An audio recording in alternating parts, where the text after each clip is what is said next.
Welcome back. In the first video in this series covering various concepts related to rhetoric, we discussed the core components of the rhetorical situation: author, audience, subject, text, and context. In this video, we'll dig a little deeper into the two aspects of a text, its form and its content, and look at ways of distinguishing between a text's content and its subject. So let's talk a little bit about the word text. As I mentioned in the previous video, it's a word that we use a lot, or we hear it used. But in rhetoric, it's not just limited to the usual book or other written or verbal expression. And of course, probably the most common use of text now is the little message you send to someone using your phone. But these are not the only kinds of text. In fact, there really is no limit to the kinds of texts that might be out there. Texts are anything that contains a message, whether that message is intended or unintended. This could be wearing a cap with your local sports ball team's logo on it, or it could be your hairstyle, or it could be a flag you post in front of your residence. A text could be any kind of media: a bumper sticker, a billboard, a radio interview, a movie, a track of experimental ambient music. The list goes on forever.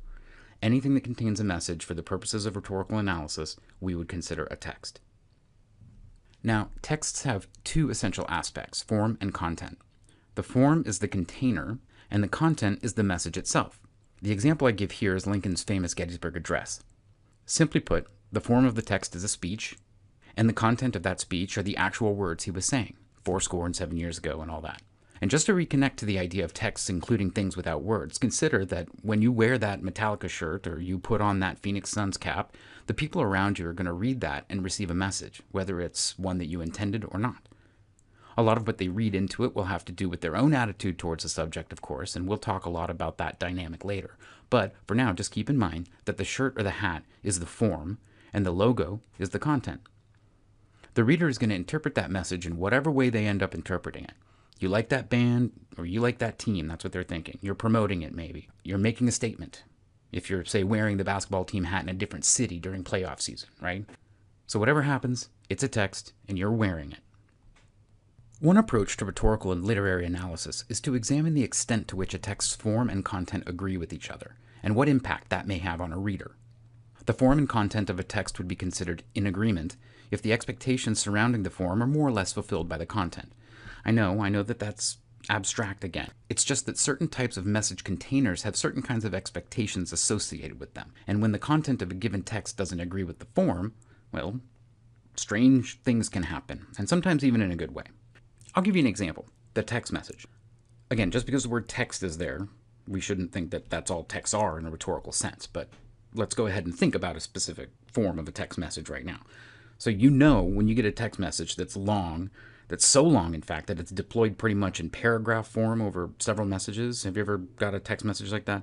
And you're about to respond, but then 3 more paragraphs show up, and you're like, just freaking call me or send me an email or something. So this is an example of form and content in disagreement. Text messaging is intended for exchanges of short thoughts, sometimes not fully articulated, often not using proper spelling. And memes. Don't forget memes. So if you get a long Roman epic poem sent to you via text, well, I can't presume to know what your thoughts and experiences are, but I think it's safe to say that it would be unexpected, at least, because the content doesn't fit the expectations of the form, which in the case of the text message, we would expect something abbreviated, informal, and dankly memeified. Unlike this slide. This doesn't necessarily mean that designing your content to disagree with form is always a bad idea, though. That depends on your purpose, your audience, your context. In other words, what content you decide to pack into the chosen form really depends on what you're trying to do and how. Think of parody, where someone may take a popular form like a famous song and rewrite the lyrics so that they more or less make fun of the original artist or humorously approach a different topic altogether. Or consider those bumper stickers you may have seen that are written in tiny, tiny font and say something like, "If you can read this, you're too close to my car." I mean, that's not what you'd expect from a bumper sticker, right? Which ostensibly is there to communicate an idea from a distance and in a pretty short amount of time. The point is, the extent to which your form and content need to agree has to do with your specific rhetorical context, so be sure to have a clear sense of purpose, as well as what your audience is likely to expect given the form you've chosen to use. Just a side note, and this relates to form and content agreement, but can also be applied generally to composition. It's important to understand the rules and guidelines associated with composition, but that doesn't mean that following the rules is always the best idea. Some of the greatest writers break rules of spelling, structure, punctuation, you name it, all the time. It's just that we have to acquire a mastery of the rules to know how to break them well, or else we just look like we don't know what we're doing. So if you'd like, you can pause the video now and participate in a small activity. Consider describing the content that you would expect to find packaged in these textual forms. What kind of content typically is in a bumper sticker or an office memo or a political campaign ad? Now we're moving on to the distinction between content and subject. Content is what's in the text, and subject is what it's about. Going back to Lincoln's Gettysburg Address, we know its forms of speech and its content is 7 years ago, etc., what he's literally saying. But the subject of the speech, what it's about, we would describe that more abstractly, such as keeping democracy in the Union alive. It's very possible that the best way of describing the subject of a given text isn't even literally expressed in the text itself, which is one of the reasons why literary and rhetorical analysis can be so difficult. In works of literature, or even many advertisements, it's not always abundantly clear what the subject is.